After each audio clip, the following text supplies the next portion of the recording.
Hey, what's up guys, and welcome back to another POV review. Today we're going to be checking out this Mercedes C-Class C220 CDI. That's quite a mouthful. And we're going to be taking it for a drive, and I'm going to be showing you around the car. So let's get right into it. Let me just get in. Do a little shoot up because I just cleaned the car. So this is the interior of the C220. It's pretty nice. This is the facelift model, so you get the updated sat-nav, some different cluster, and it really makes the car quite modern compared to the car previous to the facelift. So this is a 2011 model. It's already done, as you can see, 229,000 kilometers. Which for a diesel should be okay, but it's quite a lot. So let me just start the car, turn eco mode off because we don't want eco mode, and let me turn off the sat nav. Right, let me show you around this because it's pretty nice. It's pretty big. You get a whole lot of stuff. So let's have a look at the rear. As you can see, quite a lot of space. If you fold the seats down, you have well, a lot of room to carry a bunch of stuff around. So that is pretty nice. So let's close this. Now in the rear, so the seat is currently set to my seating position. I actually still have quite a bit of leg room, and the seats are pretty nice. This has a leather interior. It's the Elegance model, which means you get well, in this case they opted for extra leather, I think. You also get this nice wood trim over here, and you get the star on the front of the car, on the hood. So if I check out the front, so instead of having the star in the grille, you get it on the hood, which makes it look a bit more classy compared to the other models. So let me just pop the hood and you can see what's underneath there.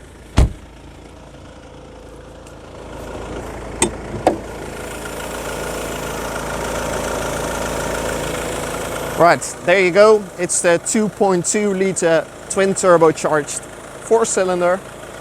And let me quickly close this again because it's quite loud. Right, that's all firmly closed. So let's jump in and take her for a drive.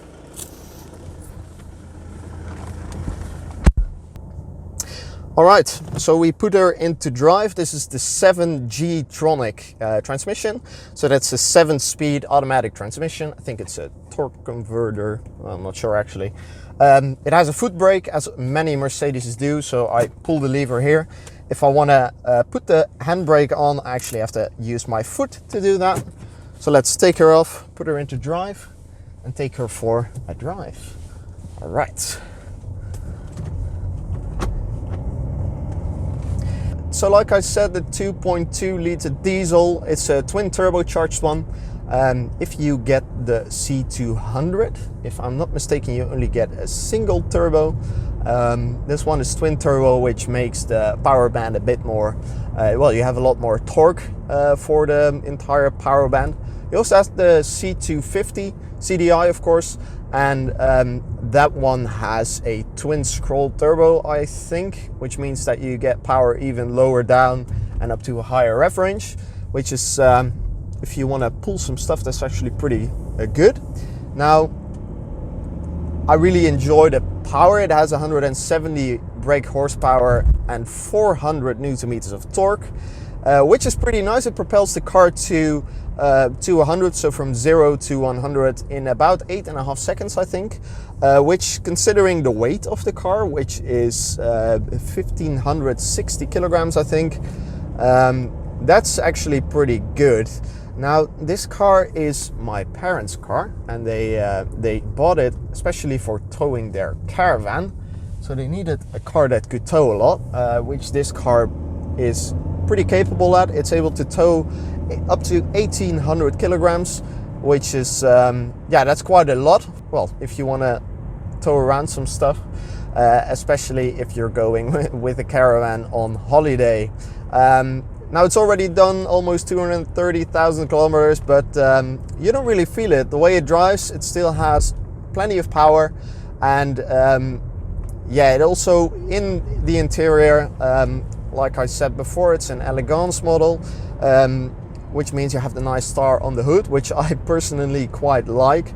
It's good at aiming, I guess. So if you're driving on a smaller road and you're not sure where your right wheel is, you can just use the star and align that. That's usually, I think, about the same as the position of your right wheel when you're on some sort of road. So it's pretty cool that you can use that in order to figure out how far you can take your car to the right of the road. Now let's go straight onto this roundabout. Wait for that car, not sure where it's going, and no blinkers required, I guess. Now this suspension is quite soft. You can definitely feel it, that they made it quite soft. You can also get you could also get these cars with an AMG package, which would mean you would have a slightly different design steering wheel and also with pedals behind the wheel. A friend of mine, he has a C180, the facelift model as well, and he has the pedals behind the wheel because it has the AMG package. Now I am planning on reviewing that as well soon, hopefully, if all plans out. Now this transmission, it's a 7-speed, which in 2011 was quite a few gears actually. The cars prior to this, they had a 5-speed transmission. I think in some cars it was also optional to get the 7-speed variant of this. Now there are a lot of engines to choose from, starting at I think a C160, or maybe it's the one, no, it's a C180, which is 150 brake horsepower, I think, which actually feels like plenty. I've sat passenger in my friend's car, and I think it still does 0 to 60 or 100 kilometers an hour in about, I would say, 9 seconds, which is it's all right. This car is a bit quicker. This car is a bit quicker than a C180, especially due to the fact that you still have quite a large engine. So in the Netherlands, sadly enough, the diesels are starting to get on their way out. So the government is making it more expensive to drive a diesel car, because apparently it's bad for the environment. Now this car has a Euro 5 rating, which is pretty good, especially if you compare, if you have a look at modern diesels, they're usually sometimes even more economical than their petrol equivalent, which is a bit of a shame, because I've been driving diesels for the last 2 years for my personal vehicle, and I actually quite like diesels, especially because you have the torque, you have quite a lot of torque down low, especially if you have a big engine like this. You have all the torque starts at 1400 Newton meters and it goes up all the way to 2800. So for full torque, I think it produces max horsepower at about 3000 RPM, and 170 brake horsepower. It's nice for your day-to-day use. You can actually pull away at the traffic lights quite quickly if you want. So if you want to win some sprints of people that don't expect it, it's pretty fun. Nice thing about this car as well, that if you drive a lot on the highway, now not taking into consideration all the city driving, if you drive this car a lot on the highway, you're actually able to get quite good fuel mileage as well. Now let's get onto the straight, give it some power.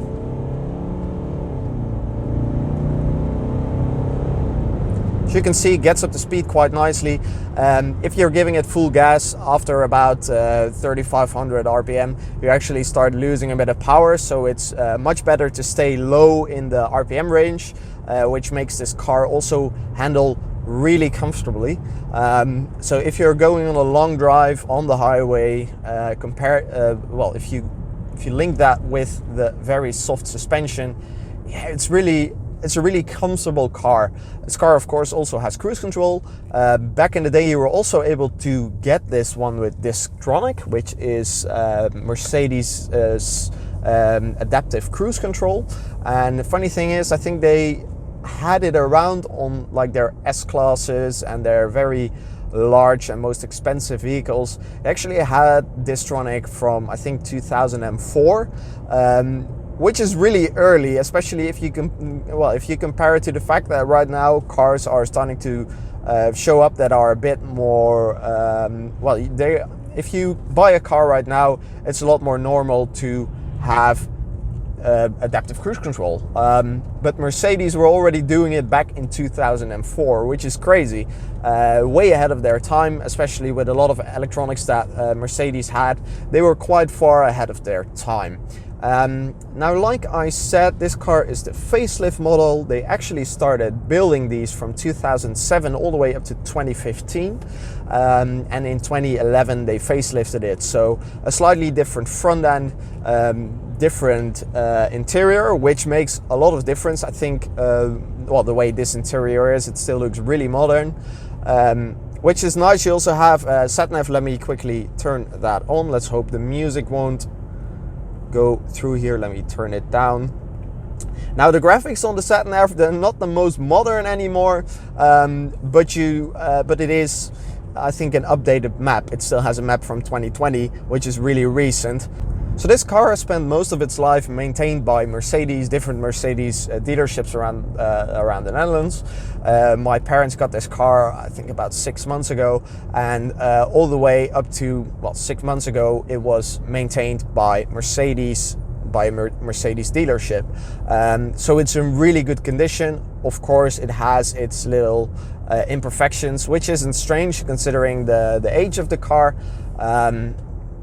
But that being said, the car is still in really good nick. You do notice that there's quite a few, there's actually quite a few rattles in the car. So if you're going above a certain speed or you're driving like on a rough road, you do definitely notice that that car just drove through red lights. All right, let me just wait for a green light to appear. This car also has a sunroof, which I quite like, especially on days like this. So the sun is shining. It's 9 degrees according to the car, but it's quite nice weather, and you can just open the sunroof and go for a nice drive, relaxing drive, turn on the music. Actually has a pretty good audio system as well, not compared to modern day cars, but 9 years ago, well, it's not 9 years ago anymore, it's 10 years ago. This sound system was actually quite high-end, I think. Mercedes-wise, you could spec a lot of different options. This car is quite basic, except for, of course, the nice wood finish, which I quite like.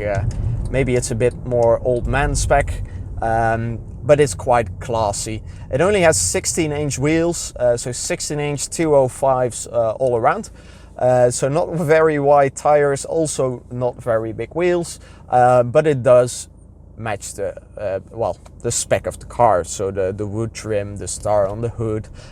This car is dark blue, which I really like. I'm a huge fan of dark blue cars, especially in the sunshine. They look quite nice.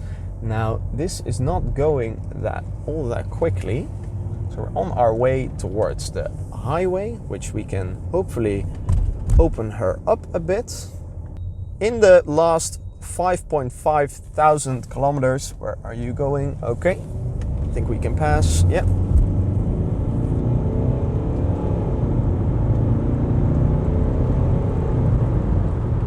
Good acceleration, really nice. So in the last 5.5 thousand kilometers, this car is done in 6.3 liters per 100 kilometers.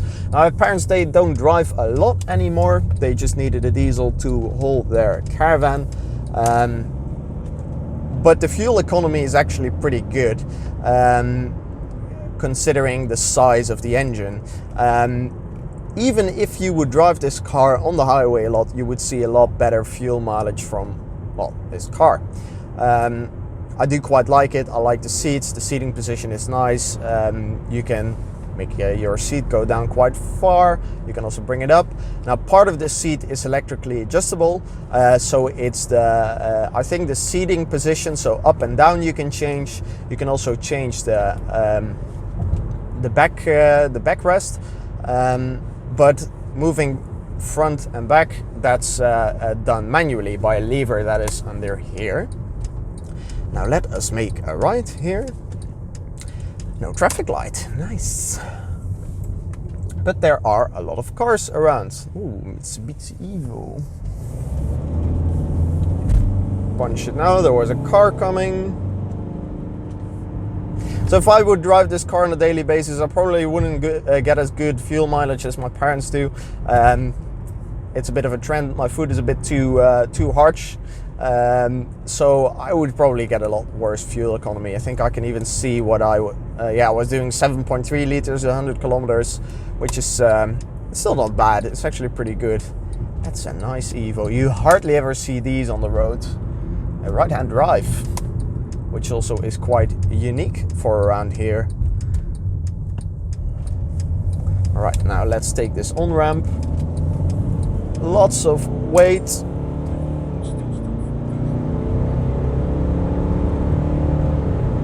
So it gets up to speed nicely,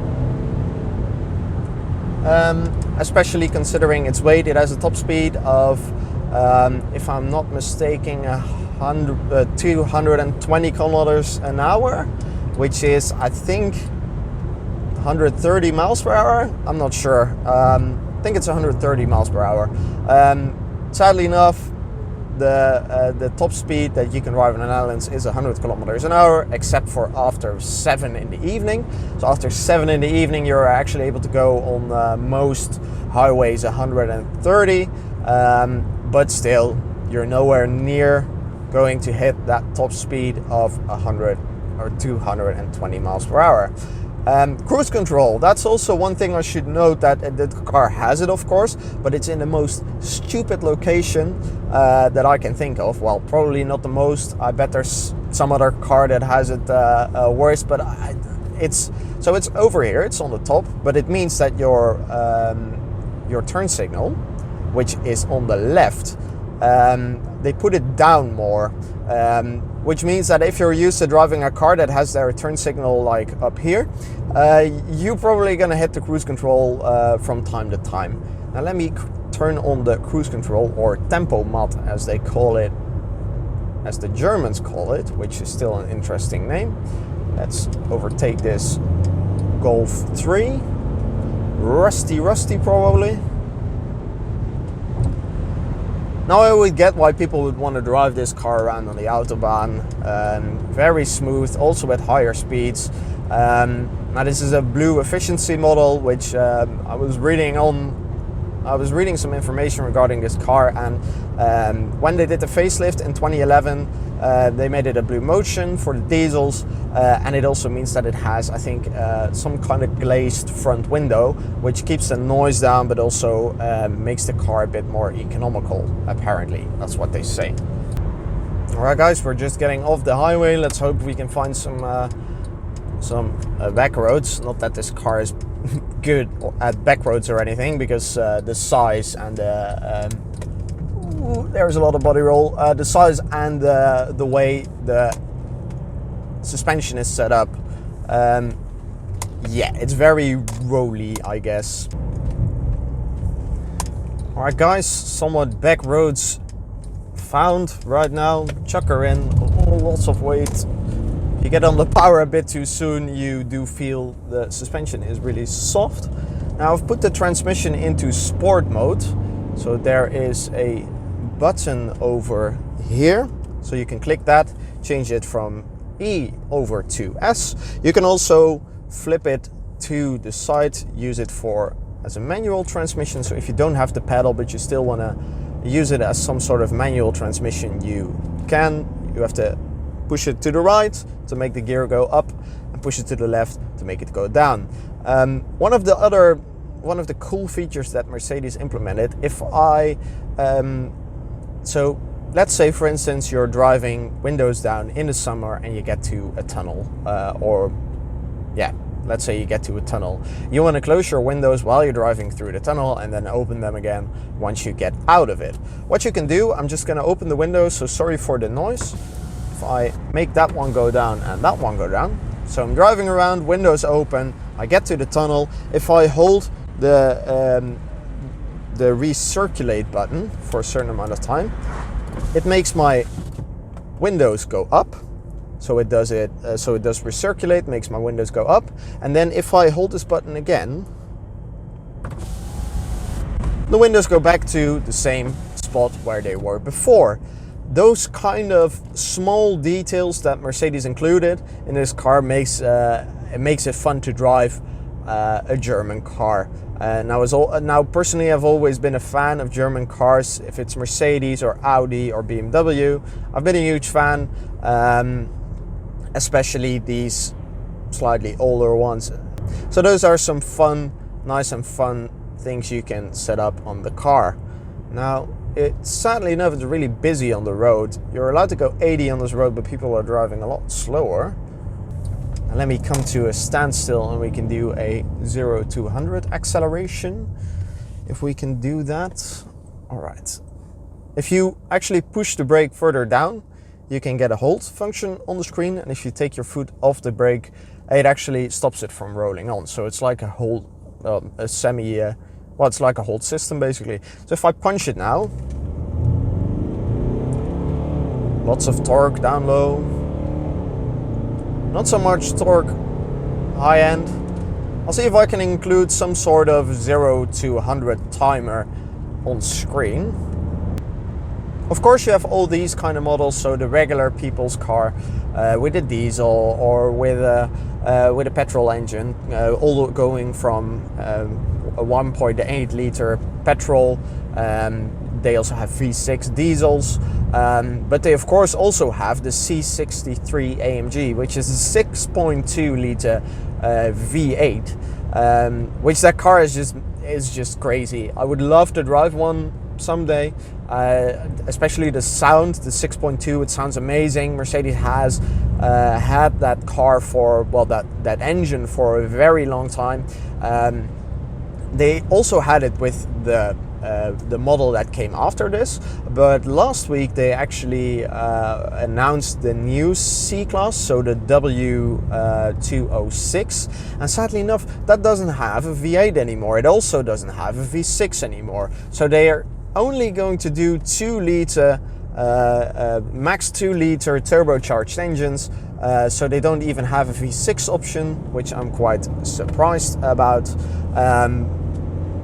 So they've gotten rid of all of that, which is a shame. That engine made the car, it just was a very nice addition to the range. So it's going to be a max 2 liters, but they are all going to have electric assist.